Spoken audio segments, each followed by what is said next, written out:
దసరా సెలవులంటే పిల్లల ఆనందానికి అవధులుండవు. ఆటలు, ఆటపాటలు, బంధుమిత్రులతో సరదా. కానీ ఈ ఆనంద క్షణాలు క్షణాల్లోనే దుఃఖ క్షణాలుగా మారకుండా తల్లిదండ్రులు జాగ్రత్తలు తీసుకోవాలి.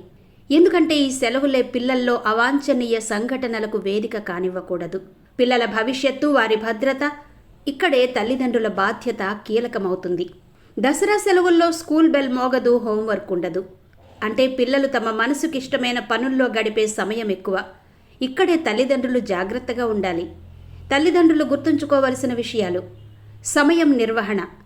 ఉదయం నుండి రాత్రి వరకు పిల్లలకు ఒక చిన్న షెడ్యూల్ ఇవ్వండి. ఆటలు, టీవీ, చదువు, విశ్రాంతి అన్నీ సమతుల్యంగా ఉండేలా చూసుకోవాలి. ఇలా చేస్తే పిల్లల్లో డిసిప్లిన్ కొనసాగుతుంది. చదువుతో సంబంధం కోల్పోరు. బయట ఆటలు భద్రతా కవచం. పండుగల సమయంలో వీధులు, బజార్లు రద్దీగా ఉంటాయి.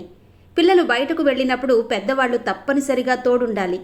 సైకిల్ రైడింగ్, స్విమ్మింగ్ వంటి ఆటలలో కంటిన్యూస్ మానిటరింగ్ అవసరం. సోషల్ మీడియా, మొబైల్ వాడకం.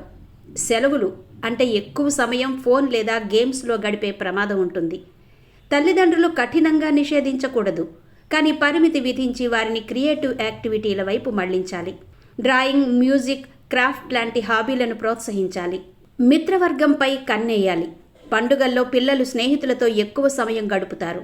ఎవరితో తిరుగుతున్నారో, ఎలాంటి వాతావరణంలో ఉంటున్నారో తల్లిదండ్రులు గమనించాలి. చెడు అలవాట్లు, చెడు స్నేహితులు పిల్లల భవిష్యత్తును దెబ్బతీసే ప్రమాదం ఉంది. పండుగ ఉత్సవాలు, సంప్రదాయం నేర్పాలి. దసరా అంటే కేవలం సెలవులు కాదని, పండుగ వెనుక ఉన్న విలువలను పిల్లలకు చెప్పాలి. అల్లరి మాత్రమే కాకుండా సంప్రదాయాలను అర్థం చేసుకోవడంలో పిల్లల్లో మంచి ఆలోచనలకు దారితీస్తుంది. నిపుణులు చెబుతున్నట్టుగా చిన్న వయసులోనే డిసిప్లిన్, భద్రతపై అవగాహన పెంచితే పిల్లలు ఎలాంటి పరిస్థితుల్లోనైనా తమను తాము కాపాడుకోవడం నేర్చుకుంటారు. తల్లిదండ్రుల చిన్న జాగ్రత్త పిల్లల భవిష్యత్తుకు పెద్ద రక్షణ అవుతుంది.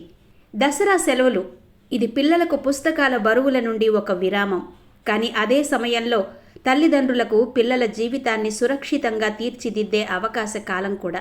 కాబట్టి ఈ సెలవులను పిల్లలకు సంతోషాన్నిచ్చేలా, భద్రతను కాపాడేలా, భవిష్యత్తును వెలిగించేలా మార్చుదాం.